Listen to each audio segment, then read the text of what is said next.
who am I is always a very interesting question, because the name that you are given when you are born is not necessarily the name of who you are, i.e. your spiritual self.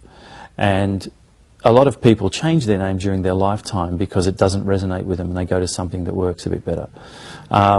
So who you are really becomes a question of more who you are from a spiritual sense. And I went through a lot of my life questioning who I was, and got to a point where I realized I didn't have to have a name per se. It was more what I did spiritually that was important. And I was connected to Source, and Source explained to me that in the galaxies and in the universe there are a number of spiritual beings that are referred to by him, and the best way he could describe it was as keepers of light.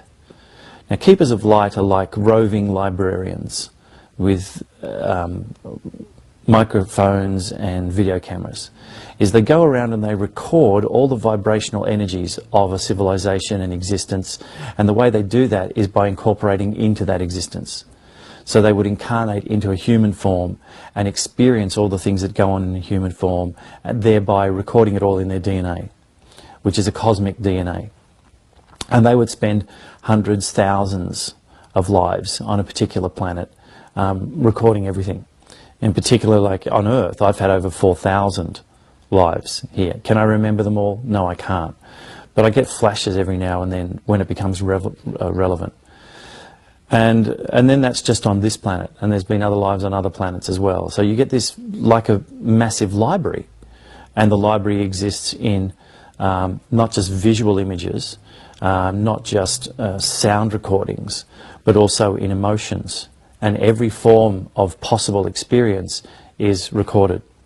And it was explained to me that that's who I was, and that was my function here. And when I got that explanation, it made my whole life make sense about why I hadn't fitted in with the mainstream population, and why I had things in my head that were totally in conflict with what the so-called experts were saying, particularly like with things like Egypt.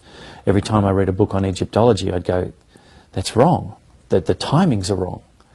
And so then it came down to, well, understanding that who you are is more important than what your name is. And, you know, if we talk about God, well, God is a name that people on this planet have given that consciousness.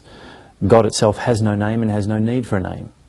So whenever people argue about whether it's God, or whether it's Krishna, or whether it's Allah, or whether it's Jehovah, or whatever, God's laughing, because he said, I'm none of those, and I'm all of them. You can call me whatever you want, it doesn't change what I am. You know, if I take a book and I hold it up and I say, this is a book, and everyone goes, yeah, yeah, and then I pull that up and I say, no, this is a cat. Whatever you call it doesn't change what it is. Okay, we're the only beings that seem to be so preoccupied with, you know, what our name is, and that's to do with our ego. We have an ego for a purpose, and that's part of the process of why we're here.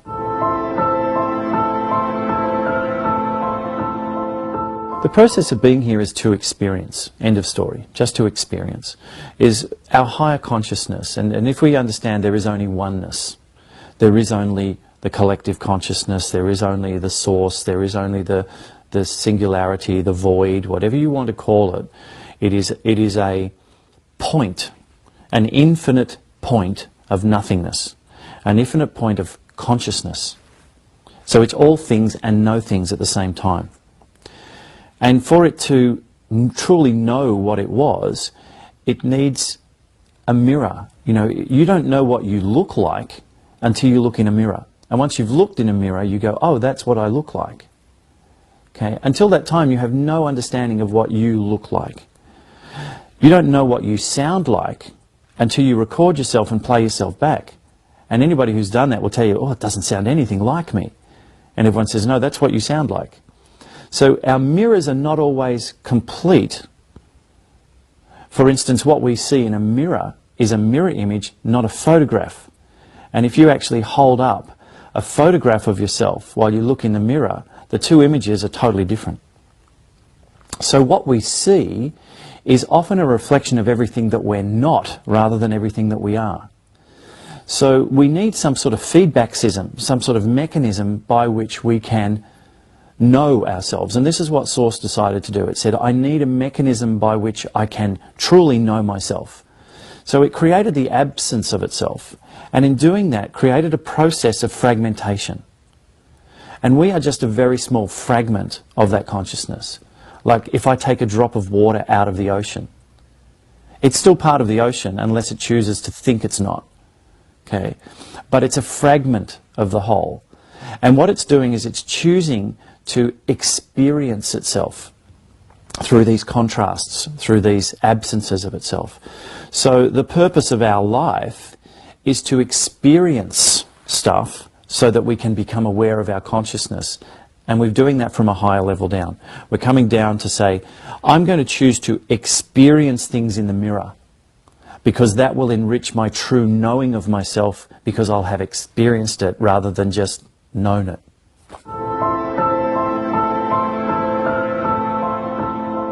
What's the point to all of this life?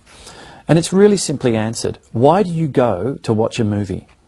To be entertained. That's exactly what it is. Or you might go to a documentary to be informed. So the whole purpose of life is to find out more about yourself and to be entertained. You don't actually have to do anything.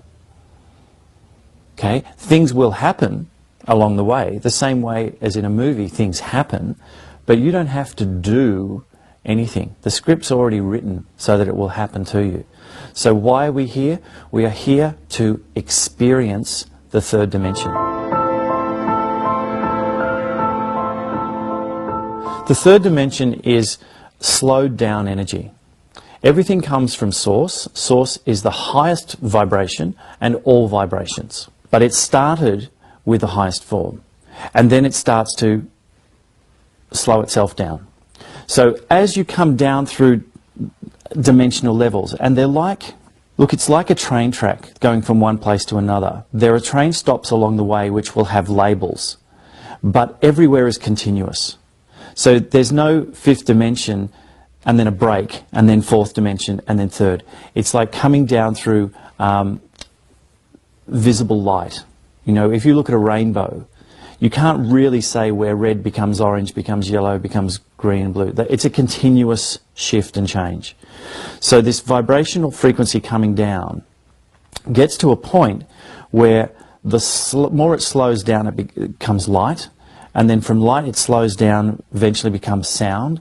And from sound it slows down and eventually becomes matter.